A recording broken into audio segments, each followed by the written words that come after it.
Oke, assalamualaikum warahmatullahi wabarakatuh. Sebelumnya perkenalkan nama saya Aditya Bayu Pratama dengan NIM 242410103043. Di sini saya akan menjelaskan tentang kuis 1 sistem operasi, analisa algoritma, penjadwalan CPU. Nah, di sini mahasiswa itu diminta untuk memilih dua algoritma penjadwalan CPU lalu membandingkannya, mencari kelebihan dan kekurangan dari metrik penilaian yang sudah disediakan. Nah, di sini saya memilih algoritma K-faktor atau lebih tepatnya SJF K-faktor dan algoritma MLFQ, multi level feedback queue.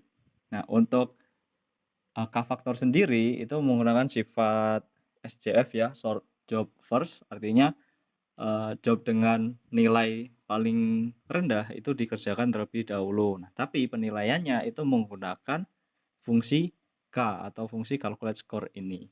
Kita juga punya self K ini sebagai penghitung awalan atau penghitung akhir koefisiennya. Nah, jadi konsepnya dari K faktor ini dia akan menghitung dari punya kita. Nah, di sini fungsi yang saya gunakan itu fungsi untuk menghitung mana sih proses yang memiliki durasi remain yang lebih lama dan juga sudah lama tidak memakai CPU. Nah, itu didahulukan. Lalu untuk MLFQ itu adalah algoritma yang memiliki Q lebih dari satu. Nah, setiap Q-nya itu punya karakteristik sendiri. Idenya kita memisahkan setiap proses berdasarkan karakteristik yang ada. Nah, di sini saya menggunakan Q per 3Q. Yang pertama itu memiliki sifat kita menggunakan kuantum 18 dan Q kedua quantum 16, lalu yang terakhir itu kita pakai FCFS atau first come first serve. Nah, itu. Oke, lanjut untuk matrik penilaiannya itu ada MTT, main turnaround time, itu rata-rata waktu dari proses datang sampai selesai. Terus main waiting time itu rata-rata waktu tunggu. Terus response time itu proses pertama kali dapat CPU. Lalu NCS, number of context switch, lalu number of sort, throughput, fairness, priority imposition, dan deadline. Nah, buat NS sama priority imposition dengan priority imposition itu hanya digunakan oleh salah satu. Contohnya di sini number of sort itu cuma dipakai oleh K faktor, sedangkan priority imposition cuma dipakai oleh MLFQ. Nah, secara teori keunggulan dari MLFQ itu dia punya MRT yang lebih tinggi, responnya lebih tinggi karena dia punya sistem edging, dia juga punya sistem penghitungannya menggunakan kuantum, menggunakan Q ya maksudnya.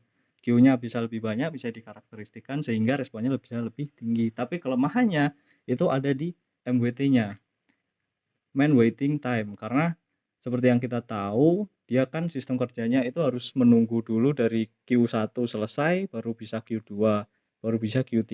Jadi bisa jadi proses akan menunggu jika dia terjebak di Q3. Makanya kita pakai proses atau sistem edging. Nah, sedangkan K-faktor itu lebih stabil, implementasinya juga lebih mudah, tetap stabil ya, tapi juga tetap fleksibel. Nah, tapi K-faktor ini sangat berpengaruh dengan fungsi K yang kita miliki. Bagaimana kita mendefinisikan pencarian nilai K-nya. Kalau fungsi K-nya bagus, ya hasilnya bagus.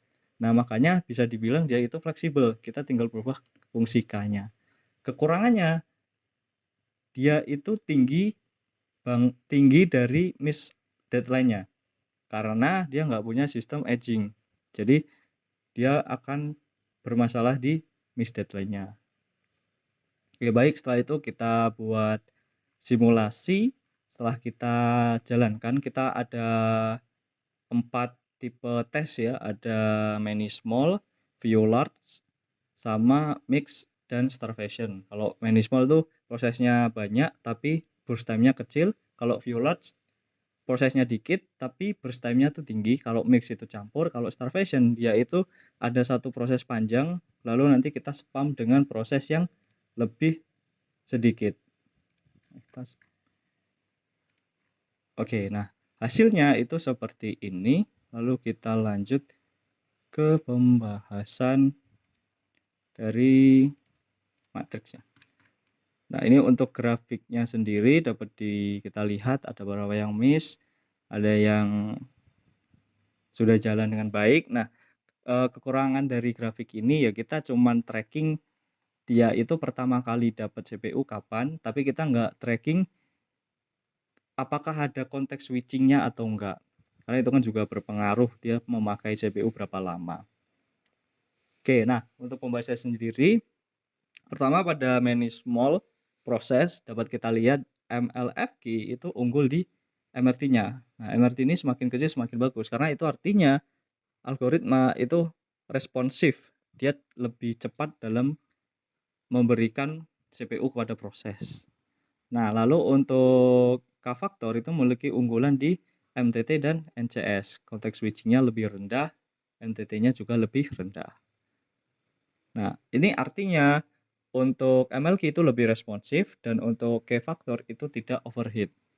Karena NCS-nya lebih rendah. Oke, untuk view large process itu dapat kita lihat virusnya lebih kecil untuk MLFQ. Virusnya lebih kecil. Nah, serta priority imposition-nya berjumlah 8, sedangkan untuk K-faktor NCS lebih besar dengan NS 150, virus lebih tinggi. Nah, itu artinya pada workload besar MLFQ itu akan lebih bagus karena lebih stabil.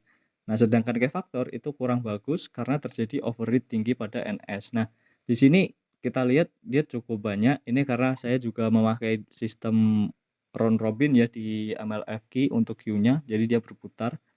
Nah, untuk K-faktornya tadi overheat di NS, sortingnya sangat tinggi karena dia akan sorting terus ya setiap kali dia mencari proses yang baru, next prosesnya. Lalu untuk mix proses itu dapat kita lihat jika MLFQ itu bagus pada MRT, NCS lebih tinggi, selisih 2, K-faktor lebih tinggi. Ya, intinya meskipun MLFQ itu sudah punya edging, tapi dia tetap mengalami fairness ya, fairness-nya kurang. Jadi itu perlu ditingkatkan lagi. Oke, untuk starvation ini sudah pasti untuk MLFQ lebih bagus karena dia nggak ada yang miss deadline, sedangkan K-faktor itu ada yang miss. Karena itu sudah memang terjadi. Oke, untuk kesimpulannya MLFQ itu lebih bagus pada sistem responsif karena dia sangat responsif ya dan juga bisa memberikan sistem edging-nya tadi. Sedangkan MWT dan konteks switching-nya itu cukup tinggi, itu kekurangannya. Sedangkan untuk K-faktor dia unggul pada efisiensi dan kestabilan, terutama pada metrik main turnaround time. Tetapi buruk pada miss deadline-nya yang lebih tinggi. Kalau dia mengalami starvation seperti tadi ya. Nah, maka dari itu untuk kelebihan dan kurangnya seperti itu, makanya MLFQ akan lebih cocok untuk sistem yang memang perlu responsif dan ketahanan terhadap starvation, sedangkan K-faktor lebih sesuai untuk sistem yang mengutamakan efisiensi dan fleksibilitas dalam optimasi matrik tertentu dengan cara merubah fungsi K. Kita bisa rubah K-nya untuk memaksimalkan metrik tertentu. Oke, sekian dari saya. Bila ada salah kata saya mohon maaf. Wassalamualaikum warahmatullahi wabarakatuh.